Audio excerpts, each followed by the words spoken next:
What if the next great economic story in Africa is not about gold, not about oil, but about a single grain of rice? While many major economies continue adjusting to trade tensions, rising food costs, and increasingly fragile supply chains, a quiet transformation is beginning to take shape in the heart of West Africa.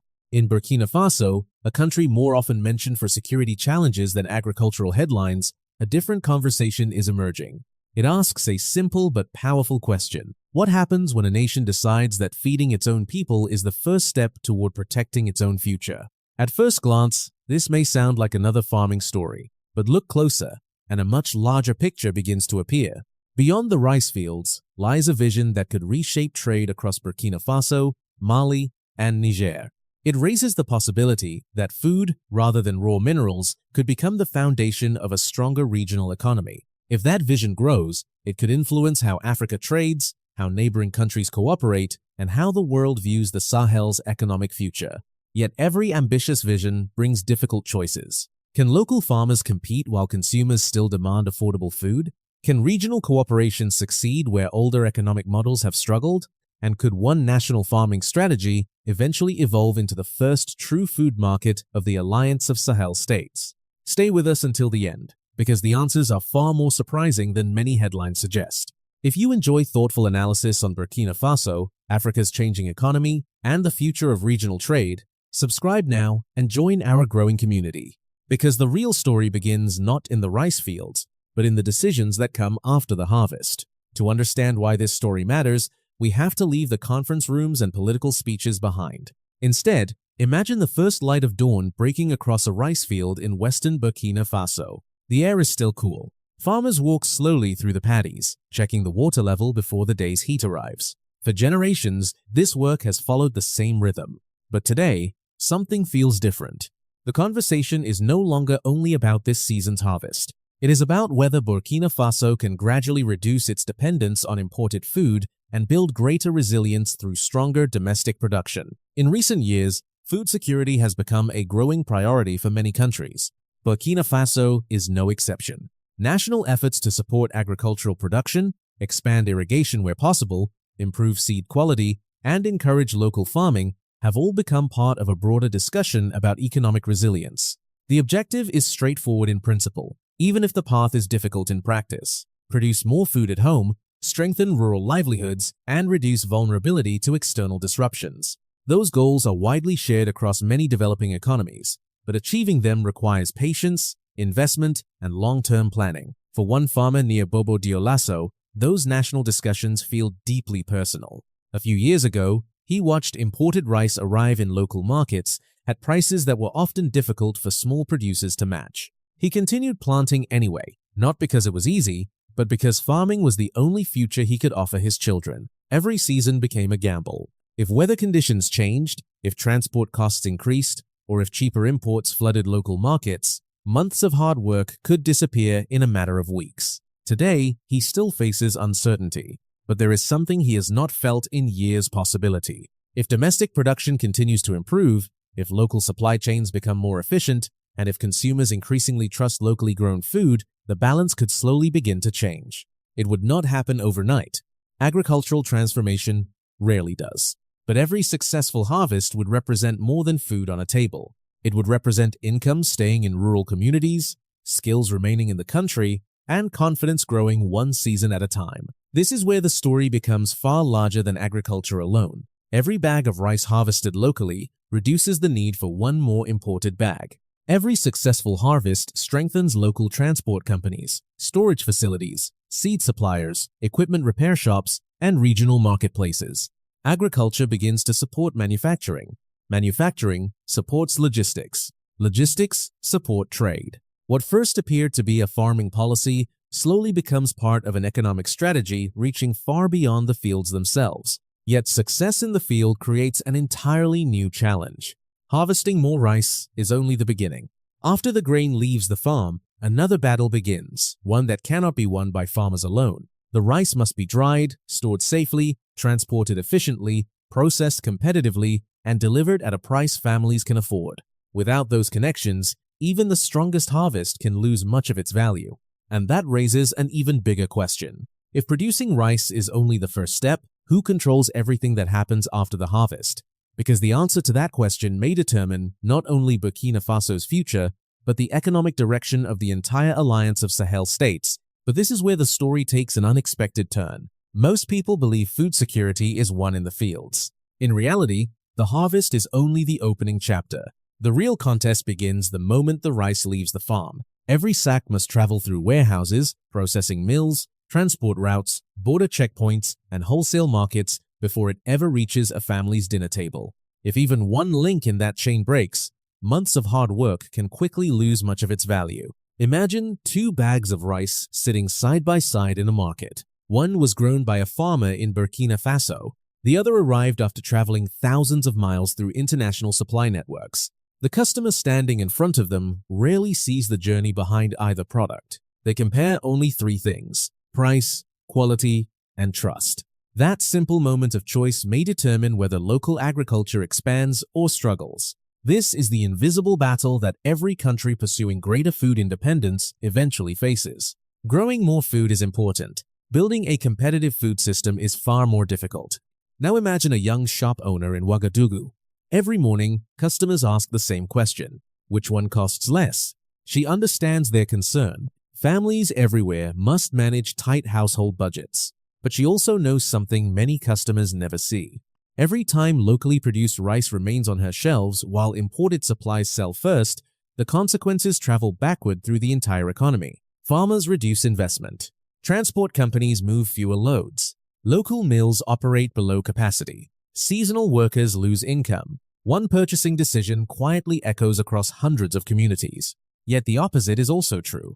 Every time consumers place greater confidence in domestic production, something remarkable begins to happen. More trucks leave farming regions. More storage facilities remain active throughout the year. More processing equipment becomes profitable. Banks become slightly more willing to finance agricultural businesses. Young entrepreneurs begin seeing opportunities where previous generations saw only uncertainty. Suddenly, agriculture is no longer standing alone. It becomes connected to manufacturing. Manufacturing strengthens logistics. Logistics encourage investment. Investment creates employment. Employment supports stronger local demand. One successful harvest starts feeding an entire economic cycle. And this is exactly where another idea begins to emerge. What if Burkina Faso does not have to build that system alone? To the north lies Mali. To the east, Niger. The 3 countries already cooperate through the Alliance of Sahel States, known as the AES. While the alliance has often attracted international attention because of political and security developments, another possibility receives far less discussion. Could economic cooperation gradually become just as important as security cooperation? Imagine one possible future. Burkina Faso expand rice production. Mali develops additional processing capacity. Niger strengthens storage networks and regional distribution. Common quality standards begin to emerge. Border procedures become more efficient. Transport companies move agricultural products instead of waiting for imported shipments. None of this is a confirmed outcome. It is one possible scenario based on the broader goal of increasing regional economic cooperation. But if even part of that vision develops over time, the effects could reach far beyond agriculture itself. For decades, many African economies have often exported raw materials while importing finished products, including significant amounts of food. What if one region slowly began reversing that pattern? What if more value remained inside neighboring economies instead of leaving them? What if regional trade became a source of greater resilience during periods of global uncertainty? Those questions matter because today's international economy is becoming increasingly unpredictable. Shipping costs can rise unexpectedly. Trade disputes can reshape supply chains. Climate events can interrupt production. Countries everywhere are reconsidering how much they depend on distant suppliers for essential goods. Perhaps that is why this discussion extends far beyond rice. Food is not simply another commodity. Food influences inflation. Food affects political stability. Food shapes national confidence. And food often determines whether communities feel secure during difficult times. That is why many observers believe the conversation surrounding agriculture in Burkina Faso deserves far more attention than it currently receives. The fields themselves are important, but the real transformation may be taking place in the connections between farmers, businesses, transport corridors, and neighboring markets. Still, every ambitious strategy eventually faces its greatest test.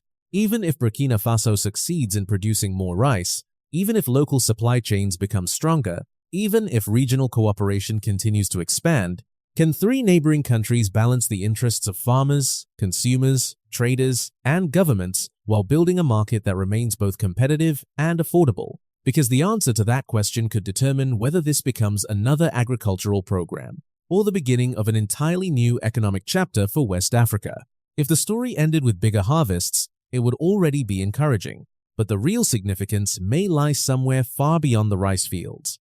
History has shown that agriculture rarely transforms a nation by production alone. It changes a nation when production becomes trade, when trade becomes investment, and when investment creates confidence that lasts for generations. This is where Burkina Faso could find itself standing at an important crossroads. Around the world, governments are reassessing how vulnerable global supply chains can become during periods of uncertainty. Trade disputes, shipping disruptions, rising transportation costs, and climate-related challenges have all reminded countries of one simple reality. Depending entirely on distant markets carries risks that cannot always be controlled. Against that backdrop, Burkina Faso appears to be exploring a different path. Rather than asking how to import more efficiently, the larger question becomes how to produce more competitively, process more locally, and trade more regionally.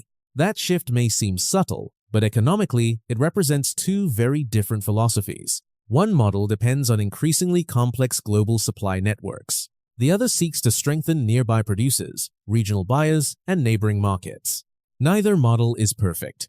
Both involve trade-offs. Yet across many parts of the world, governments are reconsidering where the balance should be. For Burkina Faso, that discussion naturally extends beyond its own borders. If domestic production continues to expand over time, neighboring countries could become not only security partners, but also commercial partners. Instead of seeing borders primarily as checkpoints, they could gradually become gateways for regional commerce.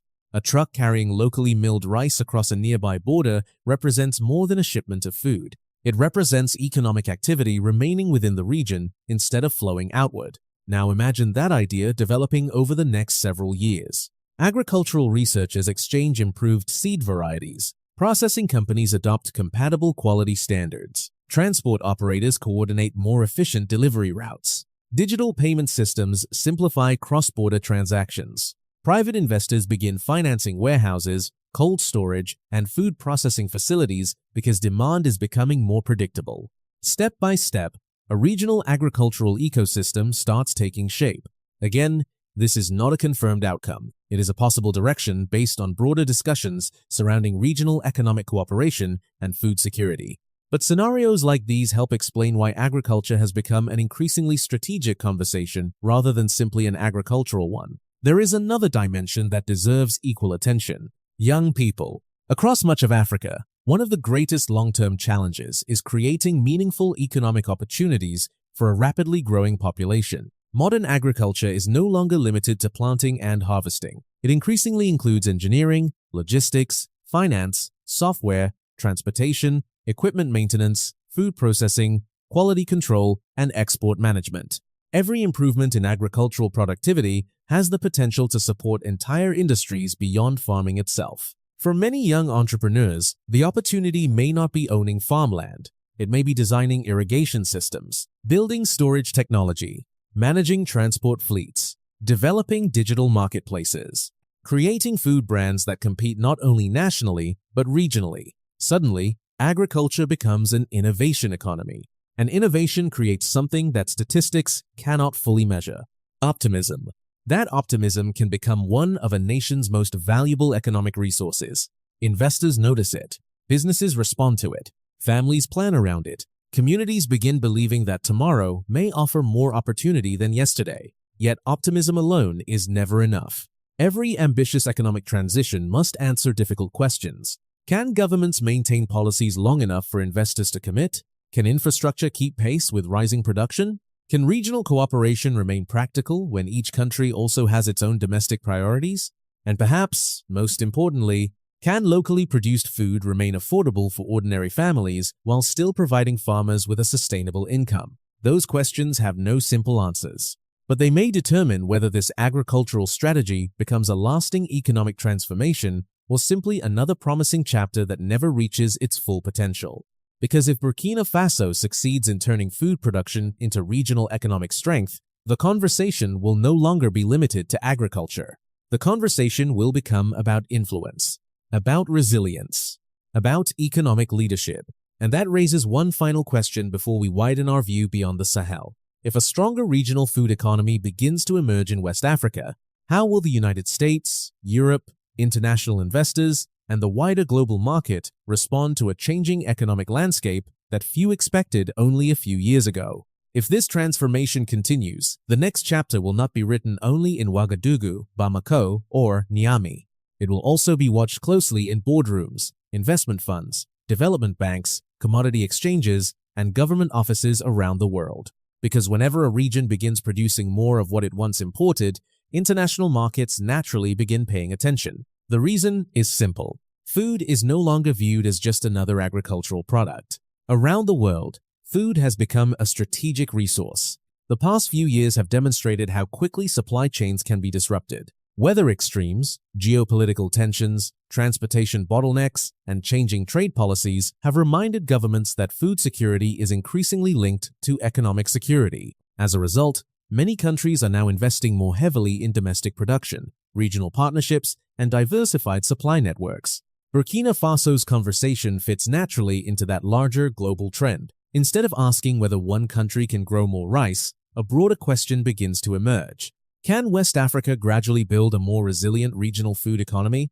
For international investors, that possibility creates both opportunity and uncertainty. Opportunity, because stronger agricultural production may encourage investment in irrigation systems, storage facilities, food processing, transportation, financial services, and digital agriculture. Uncertainty, because every structural economic change reshapes existing business relationships. Companies that have traditionally supplied imported food may need to adapt. Regional producers may become more competitive. New transport corridors may emerge. Investment priorities may gradually shift toward value-added production inside Africa rather than simply exporting raw commodities abroad. That possibility is attracting growing interest from economists who study regional integration, not because anyone expects overnight transformation, but because gradual structural change often begins quietly before becoming highly visible years later. Across the African continent, another important conversation is also taking shape. How can neighboring countries trade more with each other? For decades, many African economies have traded more extensively with distant markets than with nearby neighbors. Improving regional commerce has long been discussed by policymakers, economists, and development institutions as one way to strengthen long-term economic resilience. If agricultural cooperation among Burkina Faso, Mali, and Niger expands over time, it could contribute to that broader objective, not by replacing international trade, but by complementing it. Local markets become stronger. Regional markets become more connected. International markets remain important. Instead of choosing one model over another, countries may gradually seek a healthier balance between global engagement and regional resilience. From Washington to Brussels, from international financial institutions to private investment firms, observers will likely continue evaluating how these developments influence economic stability, investment opportunities, and regional growth. Different analysts will reach different conclusions. Some may view greater food self-reliance as an important foundation for long-term development. Others may emphasize the importance of maintaining open international trade alongside domestic production. Both perspectives contribute to an ongoing global discussion about how nations strengthen economic resilience in an increasingly uncertain world. Meanwhile, across villages, towns, and cities throughout the Sahel, the conversation sounds much simpler. Parents hope food remains affordable. Farmers hope their harvest earns a fair return. Young entrepreneurs hope agriculture creates careers instead of survival. Communities hope today's investments become tomorrow's stability. Sometimes, the most significant economic transformations begin not with dramatic announcements, but with millions of ordinary people making practical decisions every single day. One farmer plants another field. One family chooses locally produced food. One entrepreneur opens a processing facility. One truck carries another harvest across a nearby border. Individually, those moments appear small. Together, they begin changing the direction of an economy. But history also teaches us one important lesson. Every rising opportunity brings new responsibilities. Every growing market attracts new competition. Every successful regional partnership must prove that it can endure difficult times as well as prosperous ones. So the question is no longer whether Burkina Faso can grow more rice. The far bigger question is this: if food becomes the foundation of a new economic partnership across the Sahel, could this mark the beginning of a more confident and economically connected West Africa? Or is the greatest challenge still waiting just beyond the horizon? Perhaps that is the greatest lesson hidden inside this story. A nation does not change simply because it grows more food. A nation changes when its people begin believing that tomorrow can be stronger than today. That may be the most important harvest Burkina Faso is trying to cultivate. Not only rice, not only stronger farms, but confidence. Confidence that young people can build careers instead of leaving home in search of opportunity. Confidence that farmers can become entrepreneurs instead of merely surviving from one season to the next. Confidence that villages can become centers of production instead of symbols of hardship. And confidence that cooperation between neighbors can create prosperity that no country could achieve alone. Will every challenge disappear? Certainly not. The road ahead will still demand patience, investment, good governance, and difficult decisions. Climate uncertainty remains real. Infrastructure must continue improving. Markets will continue changing. Regional cooperation will require trust, consistency, and practical results over many years. There will be setbacks. There will be disagreements. There will be seasons that test both governments and ordinary families. History reminds us that every meaningful transformation faces moments of doubt before its results become visible. Yet history also reminds us of something equally important. The countries that invest in their own people, the countries that strengthen their own producers, the countries that gradually build resilience instead of dependence, often discover that real prosperity begins quietly, long before the rest of the world notices. Perhaps that is why this story feels different. It is not built around confrontation. It is not built around conflict. It is built around creation, around fields instead of battlefields, around harvests instead of headlines, around long-term investment instead of short-term reactions.